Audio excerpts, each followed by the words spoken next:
কর্ণাট দেশের এক ব্রাহ্মণ ছিলেন যার নাম গণপতি ভট্ট। মন দিয়ে শুনুন, কর্ণাট দেশে এক ভক্ত ছিলেন যার নাম গণপতি ভট্ট। তিনি একবার পদব্রজে, এখনকার মতো তো গাড়ি ব্যবস্থা ছিল না, তিনি কর্ণাটক থেকে নীলাচল এসেছেন জগন্নাথ দর্শন করার জন্য। আস্তে আস্তে স্নান যাত্রা উপস্থিত হয়েছে। নীলাচল আর মাত্র কয়েক মাইল। গণপতি ভট্ট দেখছে হাজার হাজার ভক্ত জগন্নাথের জয়ধ্বনি করে বাড়ি ফিরে যাচ্ছে। জিজ্ঞেস করছে, তোমরা কোত্থেকে ফিরছো? বলে, জগন্নাথের স্নান যাত্রা দর্শন করে ফিরছি। আচ্ছা, স্নানযাত্রা দর্শন করে বাড়ি ফিরছো? বলে, হ্যাঁ।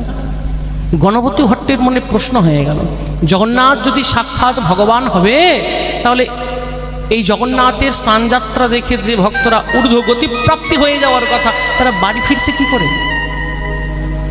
ভগবানকে দর্শন করে জীব মুক্তি পেয়ে চলে যাবে, বাড়ি ফিরছে কি করে? তাহলে এত পথ অতিক্রম করে কেমন ভগবানকে দর্শন করলাম যে ভগবানকে দর্শন করে জীব ঊর্ধ্বগতি প্রাপ্তি করে না, জীব মুক্তি পায় না, জীবকে আবার ঘরে ফিরতে হয়? আরে ভগবানকে দর্শন করতে এসে জীব ঘরে ফিরে যায় নাকি, না ঊর্ধ্বগতি হয়ে যায়? এত দূর কাকে দেখতে চলে এলাম? না, যাকে দেখলে জীব মুক্তি প্রাপ্তি করে ঊর্ধ্ব রেতা হয় না, তাকে দর্শন করে আমার কি লাভ? সেখান থেকে গণপতি ভট্ট ফিরে যাচ্ছে কর্ণাট দেশে, যেখান থেকে এসেছিল সে কর্ণাটকে ফিরে যাচ্ছে। জগন্নাথ ভগবান তার প্রধান পাণ্ডাকে পাঠালেন, প্রধান পুরোহিতকে পাঠালেন, আমার এক ভক্ত আসছে গণপতি ভট্ট, সে কয়েক মাইল দূর থেকে ফিরে যাচ্ছে, তাকে ফিরিয়ে নিয়ে এসো। প্রধান পুরোহিত গণপতি ভট্টের কাছে এসে বলছে, আপনি গণপতি ভট্ট? হ্যাঁ। তা আপনি কোথায় যাচ্ছেন, কোত্থেকে আসছেন? বলে, কর্ণাট দেশ থেকে আসছে। ভগবান জগন্নাথকে দর্শন করতে এসেছিলাম, কিন্তু দেখলাম যে জগন্নাথ ভগবানকে দর্শন করে ব্যক্তিবর্গ বাড়ি ফিরে যাচ্ছে, গৃহ ফিরে যাচ্ছে। যে ভগবানকে দর্শন করলে জীব মুক্তি পেয়ে পরমগতি প্রাপ্তি করে, সে ভগবানকে দর্শন করে জীব বাড়ি ফিরে যায় কেমন করে? কেমন ভগবান তোমাদের? এই ভগবানকে দর্শন করতে আমি চাই না, তাই আমি ফিরে যাচ্ছি। তাহলে আর একবার প্রভুকে দর্শন করে যান। এসেছেন যখন এত পথ অতিক্রম করে, একবার দর্শন করে যান। বলে, তাহলে তোমাদের ভগবানকে দর্শন করে জীব ঊর্ধ্বগতি প্রাপ্তি করে না কেন? মন দিয়ে শুনুন, জগন্নাথের প্রধান পুরোহিত পাণ্ডা কি বলল। বলে, জগন্নাথকে দর্শন করে কেউ তো মুক্তি প্রাপ্তির অভিলাষ করে না। দর্শন করতে এসে বলে, প্রভু আমার ব্যবসাটা যেন ভালো চলে, প্রভু মেয়ের বিয়েটা যেন হয়ে যায়, প্রভু ছেলের চাকরিটা যেন হয়ে যায়। জীব সংসারিক কামনা নিয়ে প্রভুর দর্শন করতে আসে, তাই প্রভুর দর্শন করে আবার সংসারেই ফিরে যায়। কেউ তো জগন্নাথের সামনে নিজের মুক্তি প্রাপ্তি করতে আসে না, প্রভু তোমাকে দর্শন করলাম, আর যেন সংসার প্রপঞ্চে আমাকে করতে না। ভাবনা নিয়ে কেউ জগন্নাথ দর্শন করে না। তা আপনি যখন এসেছেন, কৃপা করে সেই ভাবনা নিয়ে একবার জগন্নাথ পানে দর্শন করুন। বেশ, আমি দেখতে চাই যে মুক্তির অভিলাষ নিয়ে জগন্নাথ দর্শন করলে তোমাদের ভগবান মুক্তি দেয় কিনা। গণপতি ভট্ট ভগবানের নিকটে গেলেন। স্নান বেদিতে প্রভু 108 স্বর্ণ কলসে সুগন্ধে মিশ্রিত জলে স্নান করেছেন। এত জল ঢালা হয়েছে, প্রভুর রঙগুলো বিবর্ণ হয়ে গিয়েছে।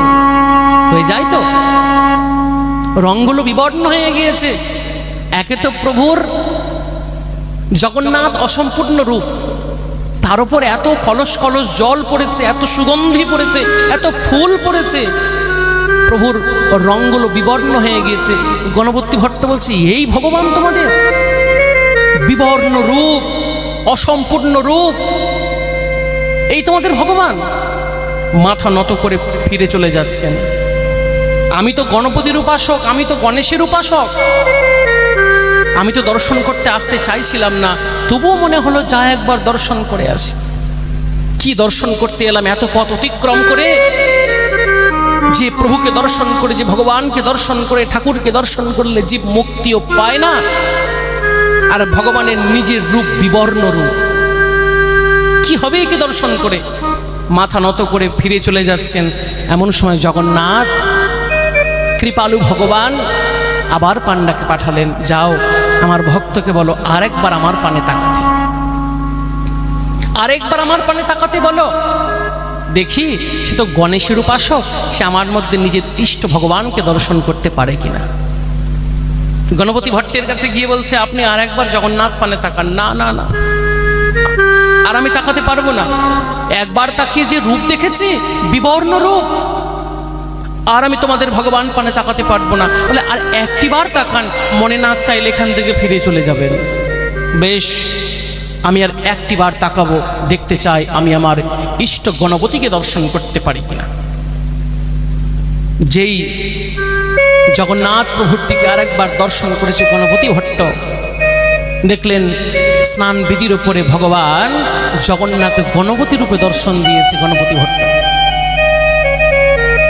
আর স্নান বেদিতে জগন্নাথ গণপতি রূপে যেই দর্শন পেয়েছে গণপতি ভট্ট, হাত জোর করে প্রণাম করলেন নিজের ইষ্ট গণপতি ভগবানকে।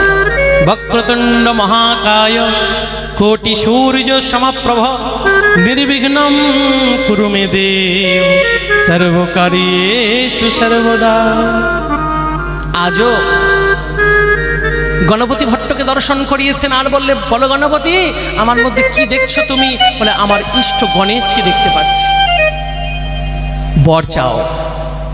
যে রূপ আমি দর্শন করলাম আমার ইষ্ট গণপতি রূপ, এ রূপে তুমি জগৎকে দর্শন দিও প্রভু।